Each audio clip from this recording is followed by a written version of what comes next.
on est avec Stéphanie Boulay. Allô! Merci tellement d'être là. Full plaisir. On est vraiment très excitée contente. et reconnaissante que tu sois avec nous. Merci de m'avoir invitée. C'est super smart de votre part. On commence l'épisode toujours en laissant en fait les artistes se présenter parce qu'on est curieux de savoir en tant qu'artiste qui souvent porte plein de chapeaux puis de fonctions, comment en date d'aujourd'hui, toi, t'aimes te décrire puis te présenter? On dirait que plus que les années passent, plus que je rajoute des mots dans mon affaire. Mais tu sais, c'est sûr que quand il faut que je fasse court, je dis toujours autrice, compositrice, interprète, parce que, tu sais, oui, j'ai un côté où j'écris des livres, j'ai écrit des livres, en tout cas. Fait que je trouve que autrice, ça l'englobe quand même, mais, tu sais, des fois, je dis aussi écrivaine. Puis là, maintenant, on dirait que j'ai parfois envie de dire comme animatrice, mais ça me sonne bizarre on dirait que ça sort mal dans ma bouche, mais étant donné que j'ai quand même animé un podcast, je me dis j'ai le droit de le dire, mais je trouve ça difficile de le dire. Mais je me sens quand même en voie de peut-être explorer plus ce volet-là. Donc, je dirais, je sais pas, créatrice, communicatrice, mettons. C'est beau, ça. Créatrice, communicatrice. Ça raccourcit, mais ça englobe tout. Oui, c'est ça, exact. Puis je pense que la communication devient de plus en plus importante dans ma vie, peut-être même au-delà de l'art là, dans les dernières années. Fait que communicatrice, je trouve ça, c'est ça, ça me représente bien. On aime ça. Mais j'ai envie, parce que déjà, tu l'as dit, j'ai apporté un de tes livres ici, que j'ai beaucoup aimé. Puis j'ai envie de juste lire, si tu me permets, le petit passage ici pour ensuite te poser une question. Ça dit, Stéphanie Boulay se fait souvent appeler la moitié blonde des sœurs Boulay, mais elle est aussi un être humain complet. On dira d'elle qu'elle est une chanteuse qui écrit. En réalité, elle est surtout une auteure qui chante. C'est juste que la chronologie des événements a tout mélangé. J'ai vraiment aimé ça. Je reconnaissais, on dirait, ton ton. On parlait de toi comme une artiste vraiment complète, très près de sa vulnérabilité et très ouverte. Je sens que tu as quand même un humour puis une autodérision, mais en même temps, tu es super sincère. Oui, merci de dire ça. Je pense que c'est un des mots qui me décrit le mieux, l'autodérision, puis la vulnérabilité aussi. Mais c'est une très bonne lecture. Oui, c'est parce qu'en fait, j'étais curieuse de me dire, parce que ce livre-là date quand même de 2016. Oui, d'ailleurs, j'ai dit auteur sur le livre.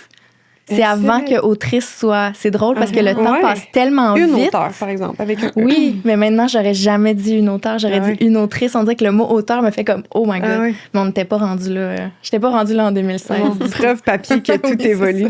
Mais la partie du début, la moitié blonde des sœurs Boulay, est-ce qu'en date d'aujourd'hui, c'est encore une phrase, un statut que tu aimes bien utiliser qui signifie quelque chose pour toi, ou ça a changé cette perception-là ou ce reflet-là un peu que tu pouvais avoir? Ah, c'est vraiment une bonne question. Je pense que je l'ai toujours utilisé un peu de manière autodérisoire parce que c'est comme ça que j'ai été appelée souvent par des gens qui se sont pas parlé avant. Fait que je me suis dit, c'est comme ça que je suis perçue. Je pense que ça évolue tranquillement, mais j'ai pas vraiment d'orgueil par rapport à ça. Puis je suis fière aussi de ce parcours-là que j'ai fait avec ma sœur. C'est sûr que maintenant qu'on est comme en pause professionnelle puis que ça fait moins... Le quotidien des sœurs Boulay fait moins partie... C'est une moins grande part de mon identité. Je pense que ça va éventuellement évoluer vers autre chose. Mais, tu sais, ça m'arrive encore de le dire. Mettons, quand je monte sur scène avec mon projet solo en ce moment, ça m'arrive des fois de faire une petite joke des sœurs Boulay, là, genre, je sais que vous êtes habitués de me voir en double, mais là, je suis toute seule à soir, là, tu sais, parce que les gens sont très, très habitués à nous voir associés. Ça a déjà été plus le cas par le passé, un peu moins maintenant, parce qu'elle aussi a fait plein de choses de son côté, puis moi aussi. Mais ouais, c'est un petit clin d'œil autodérisoire, je dirais. Ah, mais cool. Avant qu'on aille plus loin dans ton parcours puis ton projet solo, justement, on a des petites questions brise-glace de type tes habitudes culturelles. Fait que si ça tente de piger dans le petit bocal, c'est pas un vox pop de connaissances. Là. Non. C'est des ressentis. Tu préfères un spectacle en salle ou en festival extérieur? C'est vraiment tough répondre à cette question-là parce que c'est comme si c'était deux jobs complètement différentes. Je suis une autre personne en festival que je suis à l'intérieur. Je pense que à l'intérieur, ça représente mieux qui je suis vraiment. C'est-à-dire que j'aime créer une ambiance smooth qui ne crie pas par la tête, là, mettons, puis qui n'est pas comme « Yeah! » Ça fait moins partie de moi-même. Mais en même temps, j'aime quand même ça le faire. Fait que quand je suis en festival, j'aime ça explorer ce côté-là, puis plus bouger, puis être plus loud, puis prendre plus de place. Mais si je réponds avec mon cœur, je pense que je dirais en salle. Ouais. Puis en tant que spectatrice, dans l'autre posture, as-tu une préférence? En salle, définitivement. En salle, ouais. Je trouve qu'en festival, on est plus chaud, on a plus envie de jaser. C'est plus diffus, c'est moins... On dirait que le message ou les émotions passent moins, puis c'est plus une énergie d'exaltation. Ça me nourrit moins, mettons. Ouais. Mais j'aime quand même plus, ça. Divertissement. Là, Exact. On est là pour divertir dans les festivals, pour comme combler les attentes. Puis il se passe tellement de trucs souvent. Tu sais, c'est pas un festival de musique, même à ça, il y a des food trucks, il y a ci, tu peux aller là. Puis c'est vrai, c'est drôle que tu disais ça, parce que je suis allée dans un festival en fin de semaine voir un show, puis j'avais déjà vu l'artiste, c'était Sarah Dufour, je savais voir, j'avais déjà vu en salle, puis là, j'avais vu à l'extérieur, puis ça me gossait tellement parce que tout le monde parlait, puis j'étais comme, pourquoi vous parlez, puis vous chantez pas ces tunes? Voyons, vous faites quoi ici? Mais ça m'a tellement gossé, mais... Ouais, mais tu vois, je trouve Sarah Dufour, c'est un bon exemple d'une personne qui est comme un poisson dans l'eau dans tous les contextes. Là. J'ai l'impression qu'elle s'ajuste. Elle est capable d'être loud puis d'être party, mais en même temps, elle est capable de parler vraiment aux gens puis de les toucher profondément. Fait que c'est un bon exemple. Mais oui, le monde parle. Est-ce que j'en pige une autre? Oui, okay. On en a 3 pour toi. Okay. Un talent artistique que tu n'as pas, mais que tu rêves d'avoir. Les arts visuels.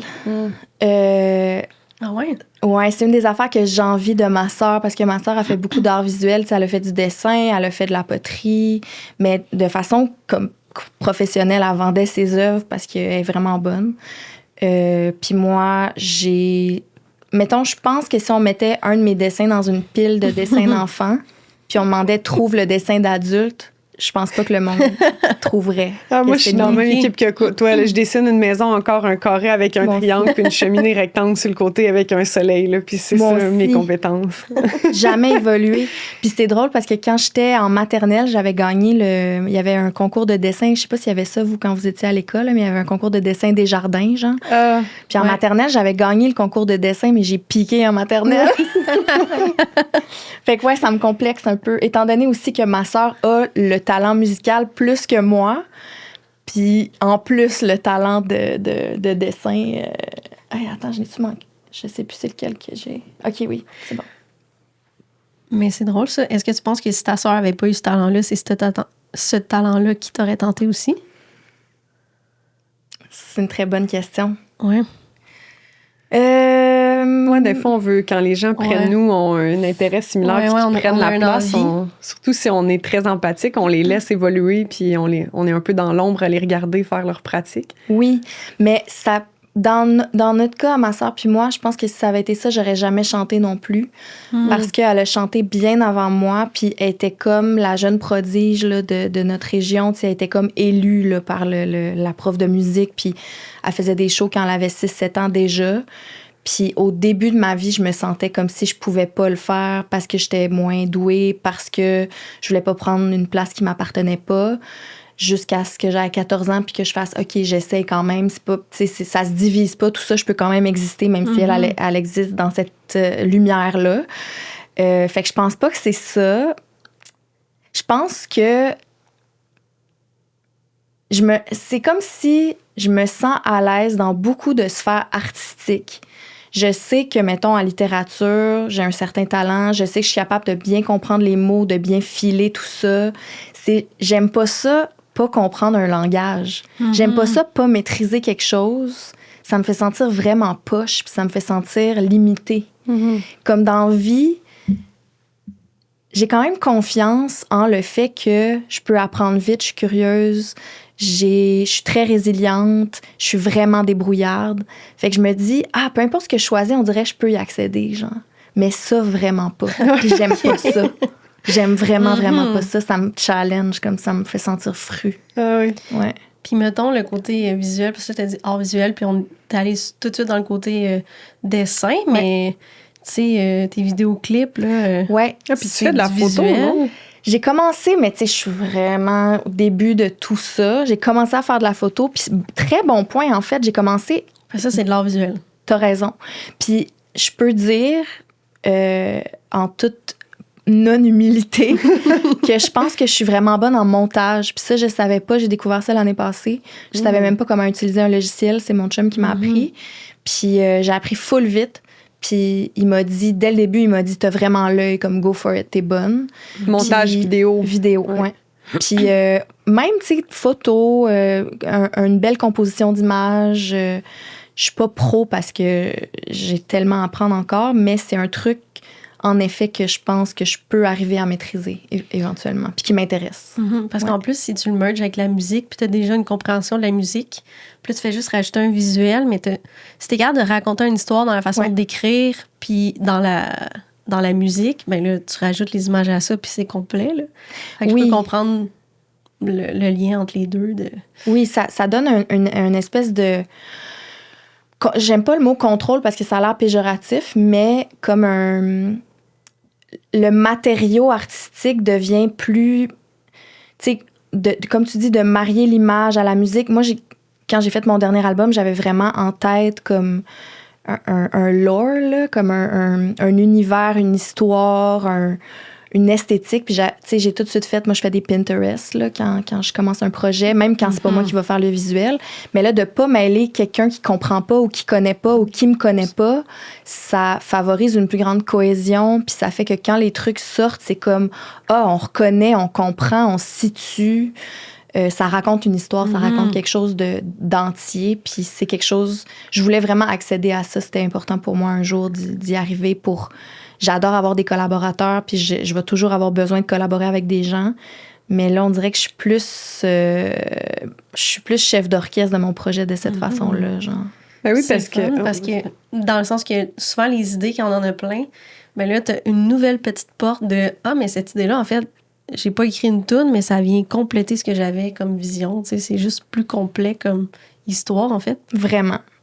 Puis ça me fait penser que l'autre affaire que j'ai vraiment pas puis que je rêve d'avoir depuis longtemps, c'est le mouvement, en fait. Puis je suis allée voir un show à Québec la semaine passée qui s'appelait L'été de mes chansons. Puis il y avait beaucoup de jeunes artistes là, de la génération plus jeune que moi, dont Lou Adriane puis Ariane Roy. Avec les danseurs. Ah, c'était incroyable. Puis pour vrai, je les regardais puis je me disais... Je les enviais tellement d'avoir aussi ce moyen d'expression-là. Moi, mon corps, je l'habite pas. Je suis pas bien dedans. Puis c'est un truc que j'essaie de travailler comme en allant au gym, en devenant forte, puis en essayant d'habiter mon corps, puis en essayant de me sentir forte dedans, de me sentir confiante, mais je l'ai pas encore.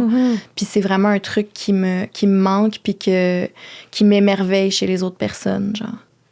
Mais gars, si jamais tu veux aller en studio, moi, ça va me faire plaisir de te faire inviter.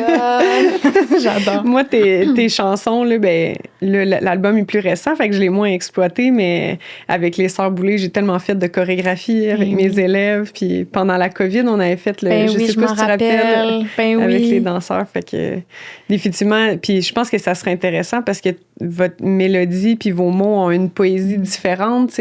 En ce moment, je pense qu'il y a une effervescence d'une danse très habitée, très animale. L'influence Charlotte Cardin qui est comme sensuelle, mais quand même contemporaine. Brute, un peu, c'est genre, ça. ouais. Mais c'est ça. Je trouve que c'est beau aussi d'amener la danse sur scène dans des contextes plus mielleux, poétiques, vulnérabilisants. Là. La musique et la danse, pour moi, vont ensemble, mais il faut trouver les bons fits. Là, mais... J'adore. Mais ouais, c'est vraiment... Puis, tu sais, je veux dire, mettons, on me demande c'est quoi ton émission Keb préférée, je vais dire Révolution, là, tu sais. J'aime bien plus écouter Révolution que La Voix. J'écoute La Voix aussi, mais c'est quelque chose qui m'intéresse encore plus, même, je dirais, quasiment. Ouais. Ah, cool. Puis, dernier truc que je veux dire sur ça, c'est j'ai entendu d'ailleurs dans un autre podcast que c'est toi qui avais pris la photo de ton cover d'album. Ouais. C'est ça, c'est quand même fascinant. Là. Ouais, j'ai fait des autoportraits. Je voulais absolument que ça soit chez moi parce que l'album parle d'être seule chez moi avec mon chien, de pas me voir, de pas me sentir exister dans le regard des autres, de chercher ma place un peu par rapport à c'est quoi, c'est qui ma gang, le sentiment d'appartenance, tout ça. Puis j'étais comme, on dirait que ça fitait pas que je sois dans un studio, mais ça fitait même pas que quelqu'un soit avec moi. Je me disais, il faut que pour la photo, je sois toute seule avec mon chien. Puis j'ai choisi celle-là en particulier parce que moi, je me souviens bien, je regarde la caméra, mais mon chien me regarde pas, elle le regarde à côté, tu sais. Puis l'album s'appelle « Est-ce que quelqu'un me voit? » Puis j'étais comme... ça, pour moi, ça évoquait exactement ce que j'essayais de raconter, que je suis toute seule chez nous avec mon chien, mais même mon chien me regarde pas, même mon chien me... C'est une affaire qui m'habite beaucoup aussi, à quel point mon chien trépotant sur moi, là. C'est rare qu'on entend ça quand même. Pensez-y, là, mon chien m'aime pas vraiment. C'est rough, là. C'est très rough. En plus, tu regardes pas sa photo. Y a-tu quelques photos que tu regardais un peu? Ou... Oui, il y avait des photos qu'elle me regardait, mais à quel moment tu t'es dit, mon chien m'aime pas? À plusieurs moments. Mais c'est surtout quand je regarde comment elle interagit avec d'autres personnes. OK. Tu sais, mettons, je suis dans le lit, puis je suis comme, viens, mon chien, viens. Puis là, elle vient pas. Puis là, mon chum arrive dans le lit, puis elle jump dessus. Genre, je suis comme, OK, non, j'ai fait quelque chose que... Ou elle me prend pour acquis parce que je suis juste la personne qui la nourrit, qui la torche, qui la... Mais je m'en dis, c'est un peu le même feeling, ces chiens, ça, comme avec des jeunes bébés ou des jeunes enfants. Vraiment. Tu sais, quand t'as l'impression qu'ils comprennent pas encore les personnalités ou ce que les gens dégagent, mais au contraire. Puis quand t'arrives dans une salle, puis là, de savoir le bébé, quand il t'aime pas, c'est tellement blessant, on dirait. C'est pire que quiconque. Un être pur qui t'aime pas, c'est comme... Qui veut pas aller vers toi. T'es comme... c'est vrai que ça fait mal. L'autre fois, je suis allée chez mes parents, puis je gardais mon filleul, qui est quand même... tu sais, il vient d'avoir 1 an et demi, bref. Puis moi, ma famille, elle habite à 2 heures. Fait que, tu sais, je suis quand même ma tante qui voit le moins souvent, tu sais. Fait que là, ma mère, elle me laisse, puis il faut qu'elle aille faire des commissions. Puis lui, il vient se lever. Absolument, il était grand-maman. Puis là, il me regarde. Ah, il a pleuré pendant 45 minutes, genre. Et puis j'étais comme... Ben... Quand tu vas avoir fini de pleurer, tu viendras... Je savais pas quoi faire. J'étais comme... Mantra, t'es comme, je suis suffisante, je suis suffisante. Il va se déchaîner, ça va être correct. En plus, je l'ai amadoué avec de la bouffe. Il voulait rien savoir. J'étais comme, même avec une patte d'ours, là, tu m'aimes pas. C'est vrai que c'est blessant. Ah, ça fait trop mal. mais oui, tout ça pour dire que j'avais besoin d'apprendre à me débrouiller un peu en photo. Puis c'est une caméra vintage cheap là, avec laquelle j'ai fait ça. Puis quelqu'un m'a aidé, Antoine Corriveau m'a aidé après ça à comme faire en sorte que mes images soient imprimables sans que ce soit trop pas beau.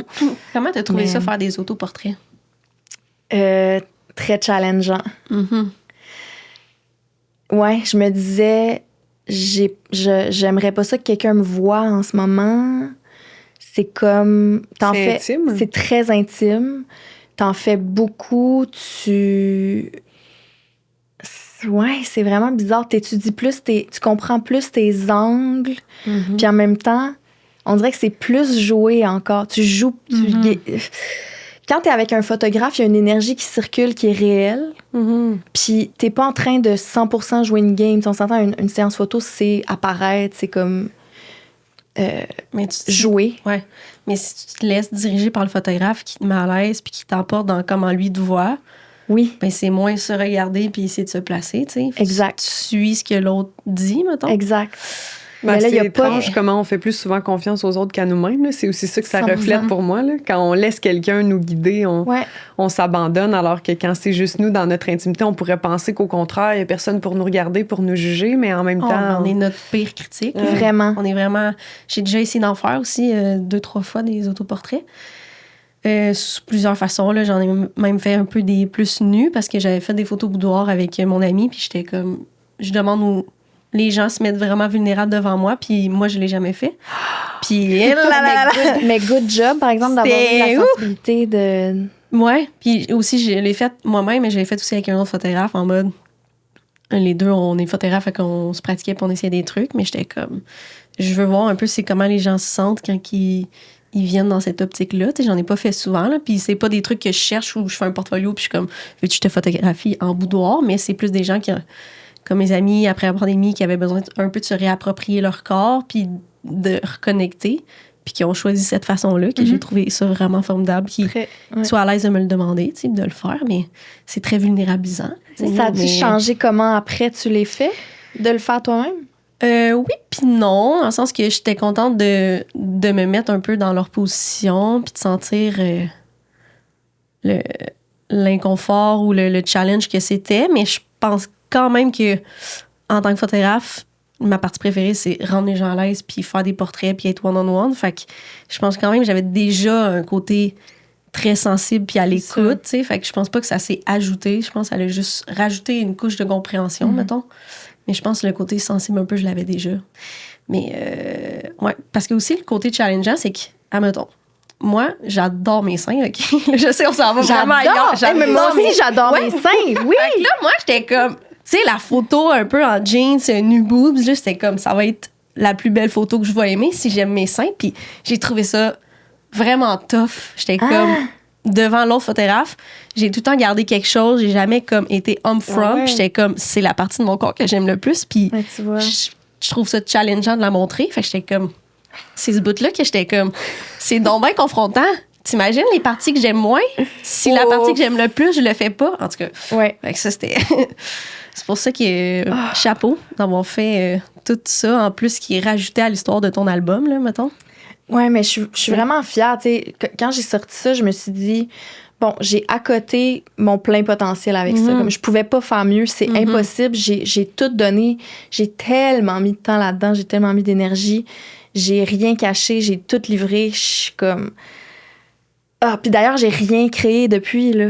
Je suis brûlée raide, là. Ça fait combien de temps? Ça fait... J'ai fini de l'écrire, ça fait comme 1 an et quelques mois. Fini de l'écrire, fini de l'enregistrer. Puis j'ai rien créé depuis. Mais c'est sûr que c'est beaucoup un de gros couches morceau, hein. de création puis de vulnérabilité. Là. Vraiment. Puis c'est très complet, là, comme album, là, pour l'avoir écouté souvent. Là. C'est comme la trame narrative aussi. Là. T'es tellement... Moi, je trouve que tu fais partie des voix féminines québécoises les plus réconfortantes. Oh my God, merci C'est tellement. comme cet album-là, là, je le trouve vraiment porteur. Juste les titres, je trouve que ça paraît dans ta musique, justement, que t'écris, tu chantes ou tu composes, là, je suis pas sûre d'utiliser les bons termes, mais pas juste pour l'aspect mélodie puis trame de fond, mais vraiment la richesse des textes puis des mots, là, tu sais. C'est l'affaire la plus importante pour moi, définitivement, là. Il y a plein de phrases, des fois, je suis comme, tu devrais avoir de la merch, en fait, c'est ça que je veux te dire. Il y a tellement de bonnes phrases à quoter, là, quoter ou qui marquent, là, qui sont comme très révélatrices, là, on est capable de se positionner dans le temps, dans une émotion très concrète avec juste quelques mots, là, fait que... merci, c'est la plus belle affaire pour vrai que je peux entendre. Vraiment. On fait-tu la dernière question? On fait la dernière question. Dans un livre, écrire, surligner et plier des pages, ça passe ou ça casse? Tellement des bonnes questions. Moi, j'écris pas dans les livres, mais je violente mes livres sérieusement. Souvent, je vais lire dans le bain. Fait que là, mes livres vont être toutes mouillés. Mais puis je suis le genre de personne qui va laisser le livre ouvert comme ça, que là, je vais le reprendre, puis il va être comme, il fermera plus, genre. Je me suis déjà faite chicaner par des proches, jugés, tu sais, comme, tu peux pas faire ça un livre, tu dois respecter un livre, c'est un objet noble, puis il faut prendre soin de ça. Puis moi, c'est comme, je fais n'importe quoi, là. J'ai les mains sales, je l'échappe dans le bain. Des fois, j'échappe dans le bain, littéralement. Mes livres, quand j'ai fini, sont dégueulasses, vraiment. Mais je surligne pas comme Simon Boulris. Je suis dans la même équipe que toi. Mais j'ai surligné un passage, par exemple, que si je le trouve vite. Ah oui, moi, mes livres sont affreux. Là. Ils sont dans mon sac, ma bouteille d'eau coule. J'ai souvent des livres que les pages arrachent, puis je suis comme, voyons, qu'est-ce que je fais avec? Mais je plie au lieu de mettre des signets. Mais bon, moi, c'est l'inverse. Toi, tu prends soin? Ah oui. Il y a un livre, une fois, que j'ai full trimballé dans mon sac. Puis on allait faire l'escalade, j'avais mis dans le truc, puis moi, je savais qu'il était là, puis mon chum ne savait pas, puis il a mis la bouteille, puis ça l'a replié, puis j'étais comme... C'est pas de sa faute, il savait pas que le livre était là, mais j'étais comme... Bon, maintenant, la couverture est toute pliée, puis j'étais genre déçue. Est-ce que vous me permettez? Ben oui, vas-y. Que j'ai aimé. Ça dit, l'amour, j'ai compris que c'est quelque chose qui se vide chez l'un ou chez l'autre, que parfois c'est partagé pour 2 personnes en même temps, mais que dans ce cas-là, chacun en a moins. Je trouvais ça vraiment beau. Ouais. Puis c'est comme... on se fait dire et on dit toujours que c'est le contraire, là. Tu sais, comme quand les parents, ils ont 2 ou 3 enfants, ils se font dire... on partage. On partage. C'est ça, puis l'amour, ça se multiplie, ça se divise pas. Mais c'est fou parce que je l'ai relu récemment, là. Il sort en format poche dans quelques mois, d'ailleurs. C'est ton livre? Ouais, on fait une réédition, puis il a fallu que tu vas écrire autrice au lieu de auteur dans la nouvelle... Clairement. Clairement. Mais je le relisais, puis avec du recul, je voyais à quel point c'est comme tous mes traumas sont condensés, distillés dans ce livre-là, à un moment où je n'étais même pas consciente de qui j'étais, parce que j'ai tellement fait de travail dans les 10 dernières années. Je me connais tellement plus. Il y a tellement d'affaires que j'ai comprises que j'avais pas comprises à cette époque-là, dont ma neurodivergence, qui est vraiment étrange parce que j'ai créé un personnage 100% neurodivergent sans savoir c'était quoi, sans savoir que c'était ça que j'étais en train de faire. Je l'ai découvert après avoir terminé le livre, en faisant des recherches. Puis je comprends, là, c'est comme, il y avait une partie de moi qui essayait d'exister, qui essayait de crier, que j'écoutais pas depuis toute ma vie. Puis ça a donné ce livre-là. Puis j'en ai jamais réécrit d'autres, c'est ça qui est bizarre. Tu sais, j'ai réécrit un album jeunesse, mais un vrai roman, c'est jamais réarrivé. C'est comme, je sais pas qu'est-ce qui s'est passé. Ça a juste cogné à la porte, puis j'ai répondu, là. Ben, des fois, il y a des œuvres, je pense, qui existent pour ça. C'est là qu'on voit que c'est vraiment comme une émancipation, puis c'est comme on a besoin de ça. Puis des fois, c'est comme, ça paraît cliché de dire, tu sais, que c'est pas nous qu'on a choisi, mais c'est la discipline qui nous a choisi. C'est comme si à ce moment-là, c'était plus fort que toi, tu voulais communiquer quelque chose, puis la façon que tu as trouvé de t'exprimer, c'est ce livre-là. Puis finalement, ça a été probablement super libérateur. Vraiment. Ou du moins, ça a généré des nouvelles réflexions, tu sais, par rapport à ton identité, mais 100%. Que tu n'aurais pas pu expliquer peut-être à voix haute par les mots, tu sais. Ouais, puis j'avais pas de place pour ça. J'étais trop occupée avec la musique. J'avais trop une image publique à préserver, ou j'avais l'impression que je devais préserver une image publique. Ça a été, c'est comme une petite craque, là, tout a passé par là à ce moment-là, là. Ouais.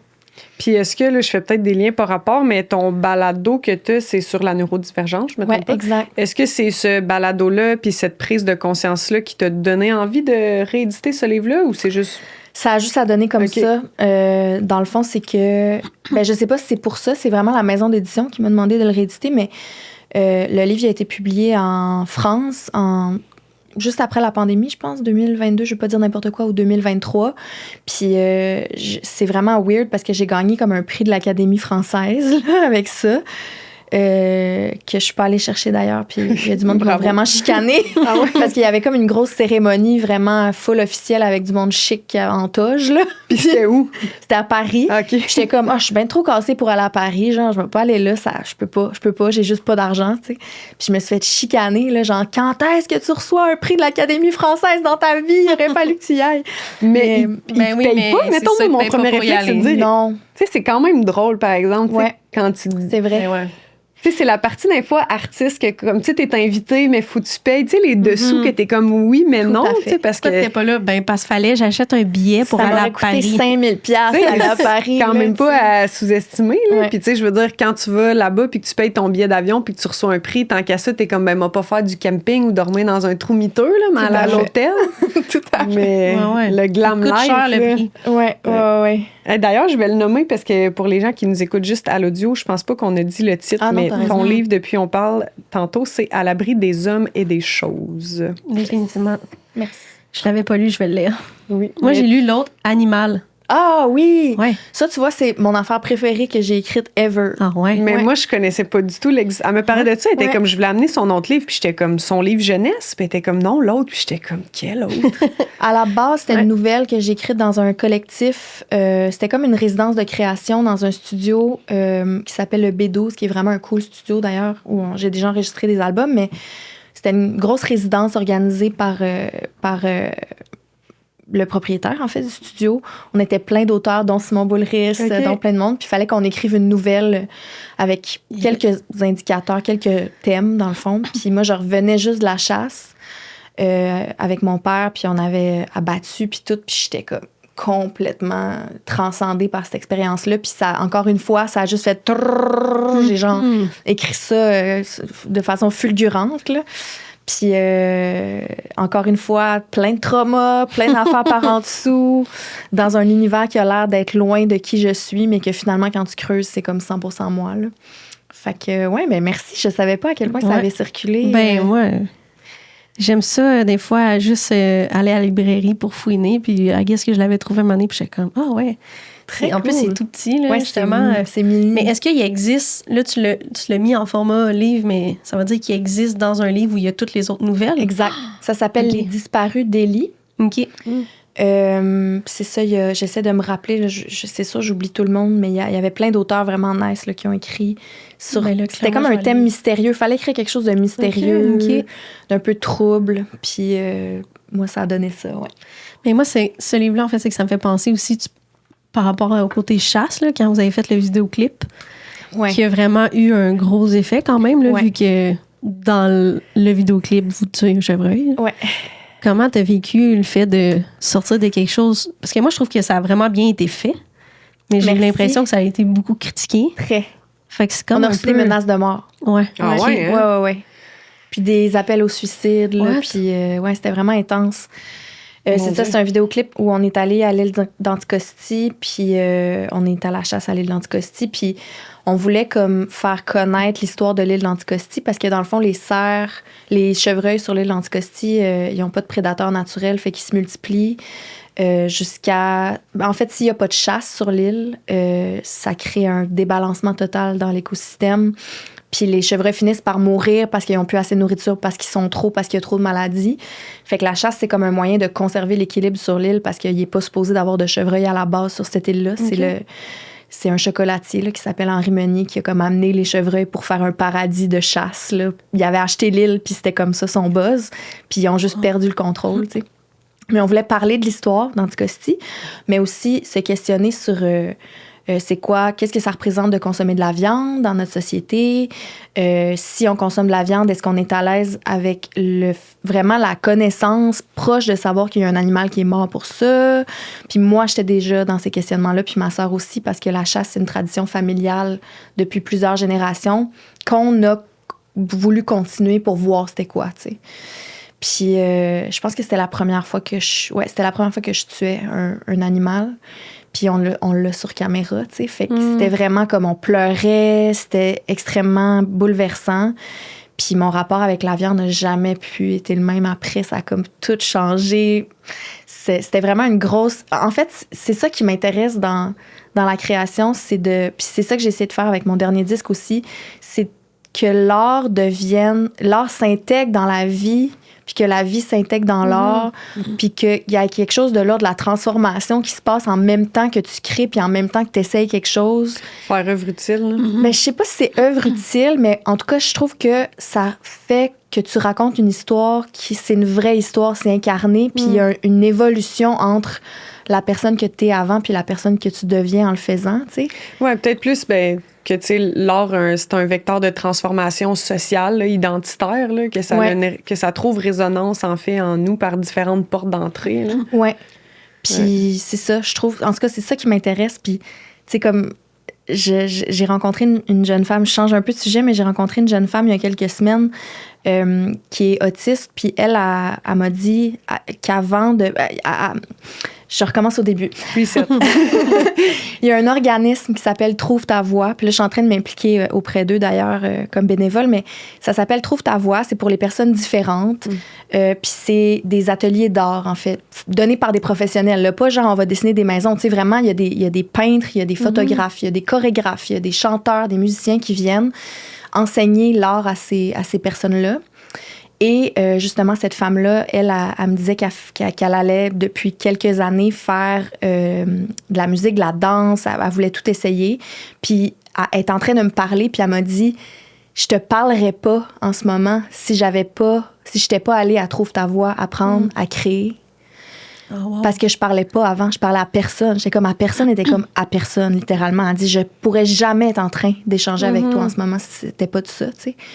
Puis on parle souvent que c'est ça, que l'art, c'est du divertissement. Ça peut être du divertissement, mais ça peut aussi être extrêmement transformateur, un peu comme ce que tu as dit. Oui. Puis c'est bien plus important que ce qu'on pense pour plusieurs personnes, tu sais. Ben oui, puis tous les médiums ont leur façon de nous transcender puis de transformer. Tu sais, moi, j'essaie le plus possible avec mes élèves, tu sais, par rapport à la danse, justement, toute cette réappropriation de son corps, d'habiter son corps, de connaître ses limites, d'être aussi en contact comme physiquement, de savoir c'est quoi ton plein potentiel d'amplitude, d'être à l'affût de tes sensations aussi, de toutes les possibilités de ton corps. Juste, pour moi, la danse, il y a tout l'aspect aussi postural, tu sais, de confiance en soi. Tu sais, des fois, je dis à mes élèves, je suis comme la façon dont tu te tiens, puisque la danse t'apporte dans ta première entrevue, même si tu ne veux pas devenir être danseuse, même si c'est pour aller travailler au McDo, la façon dont tu te présentes, que tu tiens debout, tu sais, c'est comme... Tout ça, c'est la danse qui te génère ces informations-là nouvelles dans ton corps, tu sais, fait que... Pour vrai, ça me donne des frissons. Tu tu sais, je suis sûre que faire de la danse peut t'aider à te respecter, à apprendre à dire non, à mettre tes limites à quelqu'un, à dire, hey, non, ça j'aime pas ça. Pour vrai, c'est fou, là. C'est vraiment touchant. Ouais. Puis l'autre côté aussi, toute la liberté puis le confort, tu sais, il peut y avoir plein de zones grises, tu sais, avec la danse par rapport à, tu sais, l'image corporelle, puis bon, l'usage du miroir, puis les complexes, mais tu sais, ça, je pense que ça vient dans la vie en général, là, tu sais, avec les réseaux sociaux. Mais oui, il y a un côté tellement d'émancipation, puis de plaisir, puis de connexion avec d'autres disciplines aussi, là, tu sais, avec cette relation-là nouvelle. Tu sais, pour moi, la danse, c'est une façon de donner une deuxième vie à la musique, là. Tu sais, moi, il y a la musique que j'écoute, puis il y a la musique que je vis à travers mon corps, là. Fait que c'est ces connexions-là qui peuvent être intéressantes aussi pour quelqu'un, là. Fait que oui, les gens, l'art qui transforme, on aime ça. Vraiment, vraiment. Puis comme il y a plusieurs médiums, ben, ça peut toucher de différentes façons les gens selon leur intérêt aussi, là, tu sais. Oui. Mettons qu'on fait un petit crash parcours là, du genre. T'as fait ton deck en danse au musique. Cégep. En musique. Voyons, ton deck en danse. Non, toi, t'as fait ton deck en danse. Dans le même cégep. Dans le même cégep. Bon, je recommence. Musique au Cégep de Drummondville. T'as fait littérature à l'UQAM. Ouais. Puis là, de ce que je lisais dans mes recherches, ça a quand même déboulé assez rapidement, le duo Les Sœurs Boulay, là, de genre gagner les Francouvertes, à comme performer déjà à la TV, à devenir porte-parole pour les Francouvertes, à être aux Francopholies. Là, aujourd'hui, t'es comme dans un certain pic, j'ai envie de dire, de ta carrière solo. Tu sais, je pense que ton dernier album connaît vraiment un succès, là, puis tu sais, c'est très toi. Comment tu vis cette transition-là? Je ne sais pas si c'est une transition, parce que concrètement, est-ce qu'il y a une pause des Sœurs Boulay? En fait, je veux savoir, c'est ça, là, on se questionnait beaucoup sur la différence duo versus solo, autant dans l'écriture, dans être sur scène, dans comment tu te positionnes. Ben, c'est complètement différent, puis c'est extrêmement formateur et j'apprends plein d'affaires. Ça me libère aussi de plein de croyances que j'avais avant, de je suis pas assez bonne, j'ai besoin des autres, absolument, sinon je suis pas assez entière pour exister par moi-même. Il y a plein d'affaires que je laisse derrière avec ce projet-là, mais tu sais, comme je vous ai dit, en même temps, on dirait que j'avais une liste de trucs à cocher dans ma vie, puis je les ai presque tous cochés. Tu sais, j'ai 38 ans, puis je suis comme, c'est quoi qui me fait vibrer? J'ai rien écrit depuis 1 an. Est-ce que j'ai encore quelque chose à dire? Je veux pas réécrire un album en ce moment juste pour dire que je continue ma carrière puis que j'ai besoin de gagner ma vie. On dirait que ça fait pas de sens pour moi. Fait que je suis vraiment comme en questionnement à savoir qu'est-ce que je fais, c'est quoi qui me fait vibrer en ce moment. Puis j'arrête pas de le dire, mais crime, je vais finir par le faire. Je veux m'inscrire en droit à l'université. Je veux être avocate. Mais c'est comme si j'ai pas assez de ma vie pour faire tout ce que je veux. Je comprends. Puis c'est ça, quand on est multidisciplinaire, tu sais, comme vous, c'est ça, il y a plein de leads. Je me sens comme s'il y avait 10 sentiers déployés devant moi, puis que je sais pas lequel j'ai envie de faire parce que, à quelque part, il y a une partie de moi qui est satisfaite de plein d'affaires. Genre. Je suis fière de moi, j'ai l'impression d'avoir accompli tellement de choses. Je suis comme, c'est quoi la prochaine affaire? Ben, je sais pas. C'est comme un peu l'idée de l'obsession. Tu sais, à un moment donné, tu l'avais bien dit, toi, t'aimes ça raconter des histoires. Tu sais, c'est ça ton moteur. Fait que tu le fais à travers la photo, mais tu le fais aussi à travers l'humour. Mais tu sais, j'imagine quand, je sais pas, j'ai l'impression de toi, du peu que je connais, que t'es quelqu'un qui aime beaucoup aider, puis connecter, puis aller à la base de l'être humain. Fait que, tu sais, à quelque part, que ça passe par quelque chose d'aussi concret que le droit de défendre des causes, puis d'être enraciné dans ses valeurs, que par transmettre des chansons qui peuvent aider les gens à sortir d'une peine d'amour. C'est comme ça ton obsession fondamentale, tu sais, d'être... C'est vrai, il y a des racines communes à tout ça. Full. Puis quand on est artiste, créateur, c'est ça, c'est que tout ce désir-là se multiplie. Tu sais, on a plein de portes d'entrée, puis on est comme, laquelle j'ouvre? Ouais, vraiment. Puis j'ai l'impression qu'avec ma carrière artistique, tu sais, comme autant dans un vidéoclip sur Anticosti, j'ai voulu raconter l'histoire d'Anticosti. Pour moi, l'art, c'est pas... J'ai un côté très, très geek, très passionné d'histoire. Tu sais, comme là, la semaine passée, j'étais dans un village de la Basse-Côte-Nord qui s'appelle Tête-à-la-Baleine, qui est relié par aucune route, dans lequel il y a une histoire incroyable. Il y a des docus qui ont été faits sur l'endroit, tellement l'histoire est riche. Puis je suis comme, ah oui, l'art, mais j'ai aussi envie de raconter c'est quoi notre territoire, c'est qui vit où, pourquoi ils vivent là, par où ils sont passés. Mais comme tu dis encore une fois, c'est connecter avec des gens. J'ai envie de savoir, c'est quoi votre histoire, vous? C'est quoi que vous avez vécu qui vous a amené jusqu'ici? Mais comme le podcast que tu fais. Exactement. C'est ça, dans le fond. Je pense que j'ai envie, puis c'est pour ça que j'ai dit communicatrice au départ, tu sais. J'ai vraiment envie d'aller plus à la racine de tout ça. Puis oui, je veux continuer à créer, mais je veux continuer à créer dans un contexte où il y a aussi de l'information, du savoir, de la connaissance qui se passe, là, tu sais. Ouais. Mais c'est beau. Moi, ça me fait penser le bout où tu sais, mettons, t'as pas envie d'écrire un album juste parce qu'il faut que tu continues ta carrière. Je trouve ça vraiment beau. Je trouve que c'est en corrélation avec exactement l'album qui était proche de toi. Mais c'est que des fois, on valorise tellement le côté performance. Puis vite. Ben là, t'as fait un album et c'est pour quand le deuxième, tu sais. Ouais. Mais en fait, si t'es connecté à ce que t'as envie de dire, c'est qu'on valorise pas le fait que, tu sais, t'as dit, ça fait 1 an et demi, j'ai pas créé. Non, c'est que ce que tu as créé, ça t'a demandé vraiment beaucoup d'énergie. Puis il faut embrace le moment où, ça se peut que tu as juste tout sorti ce qu'il y avait à sortir à ce moment-là. Tu sais. Un peu comme en humour, là, tu dis.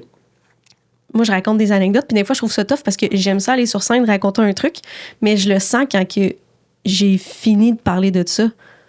Puis que le numéro, il est bon, puis il faut que j'aille performer. Puis des fois, il y a des shows que là, c'est un corpo. Évidemment, il faut que j'aille faire le stock que je sais qui marche partout.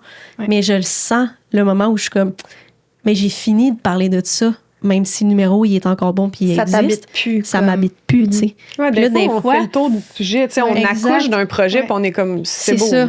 C'est ça. Des fois, tu sais, quand j'ai des shows de bouquet, mais qu'il m'est pas arrivé quelque chose que j'ai viscéralement envie de dire, je trouve ça dur à aller sur scène, parce que je suis comme, en ce moment, j'ai rien qui je suis comme il y a rien vraiment, c'est ça, tu sais. Fait que c'est un peu, ça me fait penser à ça quand tu parles de hey, ça fait 1 an et demi, j'ai rien écrit, mais c'est parce que c'est gros ce que t'as sorti.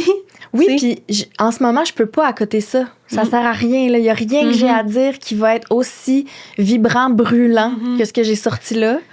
Puis je vais pas sortir de quoi juste pour sortir de quoi si ça m'habite pas, tu sais. Puis tu sais, les livres aussi, là, la façon que tu as décrit comment tu les avais écrits, ça a l'air d'être souvent ça le moteur, tu sais. Fait que là, tu as comme à peu près 10 chemins devant toi, mais j'imagine que quand ça va brûler, tu vas aller dans le bon chemin, tu sais. C'est ça. Mais j'ai quand même le privilège de me questionner. Hey, juste pouvoir penser à, c'est vraiment encore ça que j'aime? Est-ce que je veux faire d'autres choses? Je suis vraiment chanceuse, puis il y a plein de monde qui peuvent pas faire ça, fait que c'est ça. Excusez.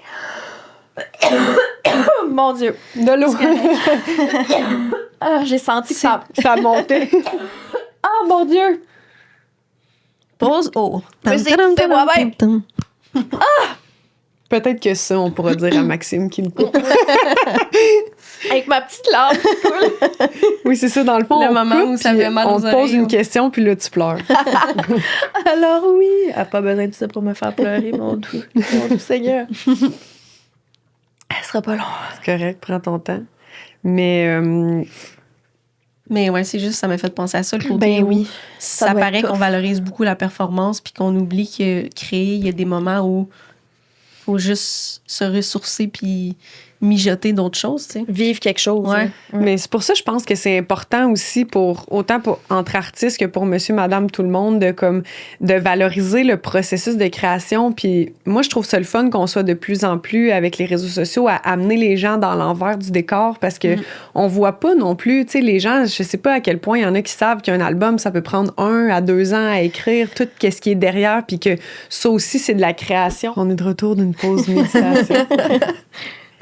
Mais oui, je vais redire tout simplement. Je disais que je trouve que c'est important qu'on se permette en tant qu'artiste de montrer l'envers du décor puis les dessous, parce que je sais pas à quel point monsieur, madame, tout le monde et même les artistes sont au courant parfois de tout le processus de création puis du temps de réalisation, de la recherche aussi. On parle pas, tu sais, on parle souvent de recherche en sciences, mais dans les arts, il y a extrêmement de recherche, tu sais, de prendre le temps d'investiguer un sujet puis d'aller, tu sais, comme tu parlais de l'île d'Anticosti, tu sais, je suis pas mal sûre que les gens qui ont checké le vidéoclip ont vu ça de premier degré, ont associé une toune à une image, mais t'es comme, qu'est-ce qu'elle fait à chasser, ça n'a pas rapport, alors que t'avais envie de faire justice, de rendre hommage à un lieu, c'était connecté avec ta famille, avec ton père, tu sais, c'est tellement plus large que juste un résultat final, là, fait que... Vraiment, puis les gens comprennent pas à quel point c'est long aussi. Mais oui. C'est comme avant qu'un album voit le jour. Tu sais, l'album il était terminé pratiquement 1 an avant de le sortir.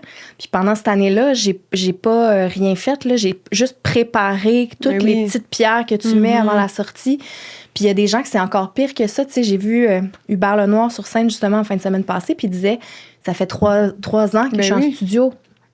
Comme, pensez-y, 3 ans à travailler sur, mettons, 40 ou 50 minutes de musique, à quel point il y a quelque chose là-dedans qui est précieux. Puis on écoute les choses aussi un peu avec une oreille distraite. Puis je le fais moi aussi. Là, tu mets un album, tu jases en même temps, comme on va voir Sarah Dufault puis on jase en festival, tu sais. Il y a tellement de background, de souffrance, de joie, de recherche, c'est ça, c'est vraiment long. Puis je vous avoue que parfois, je sais pas pour vous dans votre art, mais moi, ça m'arrive vraiment souvent, puis de plus en plus, puis c'est ça qui m'inquiète, de me demander, est-ce que ça vaut la peine, vraiment, pour les retombées? Est-ce que ça m'a coûté plus cher que ce que ça m'a rapporté? Je dis coûté, pas nécessairement en argent, mais en temps, en énergie, je le sais pas. Oui, c'est une question qui me trotte dans la tête des fois, mais au même titre que quand les gens réalisent pas la valeur d'un truc, tu sais, quand les gens, souvent, en plus, si on se met à parler de prix, puis que je leur dis, mettons, ce show-là, j'ai été payé un tel montant pour le nombre de minutes, ils sont comme, oh mon Dieu! C'est payant. C'est payant la minute? Ouais, mais tout le reste de la semaine où j'ai écrit, personne ne m'a donné une paye, là, tu sais, dans le sens... Ouais. Elle est plus payante, la minute, là, quand tu penses le travail que ça l'a pris, tu sais. Fait que c'est dur pour des gens qui font pas de l'art de concevoir ça, tu sais. J'essaie tout le temps de trouver des référents communs quand je parle avec mes frères qui ont une compagnie ou en construction, tu sais. J'essaie de faire, on n'a pas le même outil, mais on a le même processus, tu sais, mais c'est dur d'aller connecter si... Mais on parlait de ça dans l'auto aussi, où les gens n'ont pas toujours non plus un intérêt à notre intérêt. Tu sais, peut-être que les gens, eux autres, ils sont full au courant du sport, puis ce processus-là les interpelle pas, tu sais, ce qui est correct aussi. Mais en même temps, le sport, c'est quand même un bon exemple parce que tu vas passer toute ta jeunesse à sacrifier tes sorties avec tes amis, ton école, ton sommeil, tes fins de semaine. Tes parents vont avoir investi des milliers, des dizaines de milliers de dollars pour performer... 4 ans ou je sais pas, 3 ans. Ouais, ou pour te rendre à un objectif, genre des Jeux olympiques, puis après ça, c'est probablement le seul et dernier peut-être que tu vas faire. Puis après, tu refais ta vie. Ouais, faut que tu trouves autre chose. C'est ça. Alors que tu as tout mis tes yeux dans le même panier, mais c'est quand même un bon exemple, je trouve. On n'est pas des athlètes, mais on a... Mais le mental est le même. Oui. Oui, puis je pense que ça ramène, tu sais, la question que tu te poses à comme la passion, tu sais, ce fameux mot qui est comme... tellement présent chez certaines personnes. En tout cas, moi, ça m'habite. C'est comme je prends pas parole dans la vie si je sens pas que le sujet est connecté à moi ou il est pas réel ou ça me passionne pas réellement. Mais en même temps, des fois, c'est comme quand je suis passionnée, ça devient tellement intense parce que c'est ça, j'ai comme des attentes que tout le monde est autant craqué que moi sur la même affaire puis le même sujet. Puis, tu sais, très bon point. Le podcast, c'est un peu ça, tu sais, pour nous, quand dans le processus qu'on est en ce moment, on s'est pas fait d'attente parce que ça reste que c'est un projet de cœur, tu sais, on n'a pas de financement, c'est nos économies, on le fait parce qu'on a un réel désir. Ouais. Fait qu'on ne sait pas si on va avoir 100 écoutes ou 3000 écoutes, mais dans nos têtes à nous, on est comme, mais c'est malade, tu sais, on va aller chercher d'autres publics, tu sais, les gens, ils écoutent pas tout Bonsoir, puis Radio-Canada pour être informés sur les artistes, tu sais, puis on mélange nos expertises. Oui, c'est ça, on vulgarise, puis nous, dans notre tête, c'est comme, notre rêve ultime, c'est que les gens écoutent notre balado avec un calepin puis un crayon puis fassent comme, ah, c'est quel album qui a dit? Ah, c'est tel show. Ah, je vais, tu sais, de générer une curiosité pour comme tout notre paysage culturel québécois. Je trouvais que cette année à la Saint-Jean, on a vu chez les jeunes générations un regain de comme d'amour pour le Québec puis de souveraineté, tu sais, sans parler du côté vouloir que le Québec devienne un pays, mais juste d'embrasser notre culture puis la fierté là. Oui, la fierté puis c'est correct, c'est de bouder un peu les États-Unis puis je trouve qu'en ce moment, j'ai envie d'être comme OK, ben allons-y pour vrai là, tu sais, faut que les bottines suivent les babines, c'est comme on a envie d'être fiers de notre Québec, mais comme arrêtons de dire on supporte, on encourage le local, les artistes, faisons juste le vivre et l'habiter, là, comme que ça devienne un réflexe. Là. Oui, c'est pas de la charité. Là. Non, c'est ça. C'est bon pour vrai, comme faux, c'est ça. J'étais dans un parc, je faisais un soundcheck dans un parc il y a quelques semaines, puis il y avait 2 jeunes garçons de genre 16 ans peut-être qui étaient là. Puis il y en a un qui est venu me voir, il m'a dit « Madame, est-ce que vous pouvez me dire votre nom? J'aimerais vraiment ça. Écouter votre musique sur Spotify, tu sais, je connaissais pas votre projet. » Puis j'étais comme « OK, mais ces gars-là, là, ils écoutent sûrement, je sais pas, des podcasts, n'importe quoi, ils écoutent des trucs sur le web. Ils n'ont jamais eu accès peut-être à de la musique web, ou peut-être que oui, mais en tout cas, ils n'avaient jamais eu accès à ma musique. Puis une fois qu'ils ont eu accès à ma musique, ils ont fait « Hey, j'aime ça, moi, ça. » Je dis, si on donne pas accès aux gens à notre culture, si on la met pas en valeur, les gens la connaissent pas. Non, faut les provoquer, ces rencontres. Ben oui. Puis là, les gens vont dire, ouais, mais je pense que le monde, ça les intéresse pas, la culture keb. Ben attendez, là, c'est parce que ils la connaissent pas, ils ont pas goûté, là.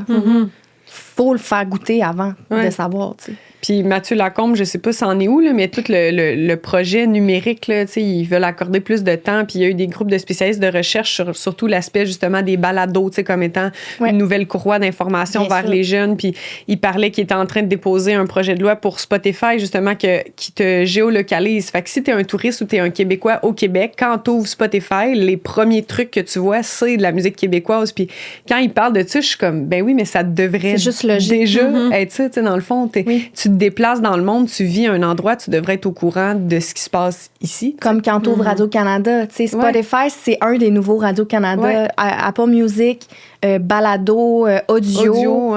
C'est les nouveaux Radio-Canada ou TVA. On ouvre la télé, qu'est-ce qu'on voit? On voit les nouvelles régionales, on voit un artiste local. On voit des pubs de chez nous. Là. Exact.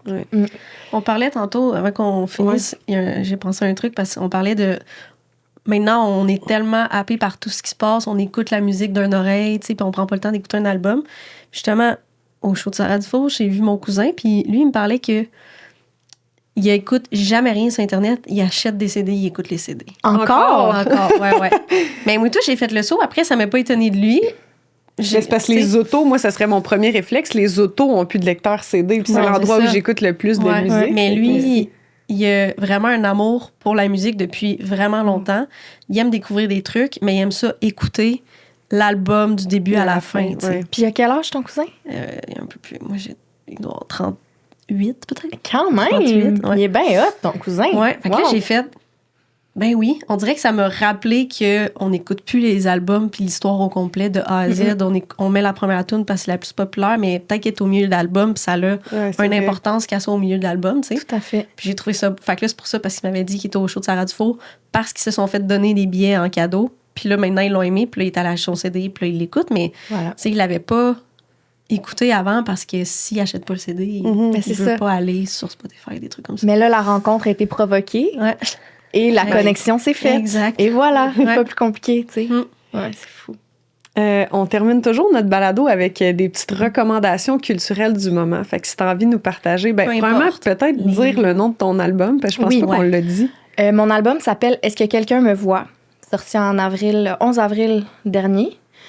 Puis oui, recommandations culturelles. J'ai beaucoup pensé parce que j'étais comme, c'est quoi qui représente vraiment ce qui m'habite en ce moment? Et j'ai décidé de parler de Cédric Dain-Lavoie. Ah oui. Ah, tu sais c'est qui? Oui. Avec les enregistrements sonores, la musique trad. Oui, je avec jamais des arrangements modernes. Oui.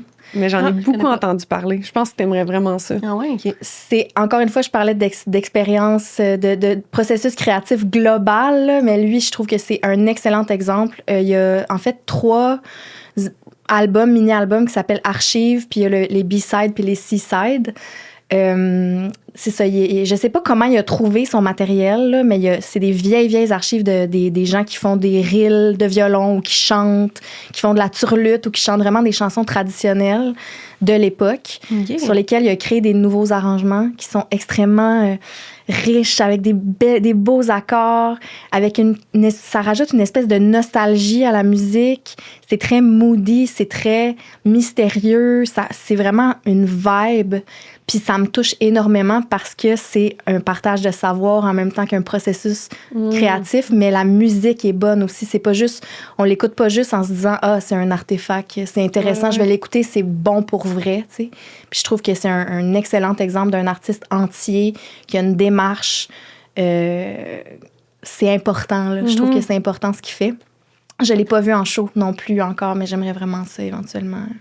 Ah, c'est cool. Est-ce que c'est un artiste que, genre, tu pourrais t'imaginer avoir une collaboration? Est-ce que c'est ton genre de truc? 100%, puis je dirais que je travaille là-dessus dans ma tête depuis quelques mois. Ton processus à toi est commencé. Ouais. Parce que je sais pas comment je peux m'intégrer là-dedans, dans le sens, je pense pas que je peux chanter les chansons, mais en même temps, j'aimerais ça faire une collabo éventuellement. Ouais, trouver le bon filon que personne se dénature, mais que ça crée quelque chose de nouveau. Ouais. Ah, cool. J'aime beaucoup.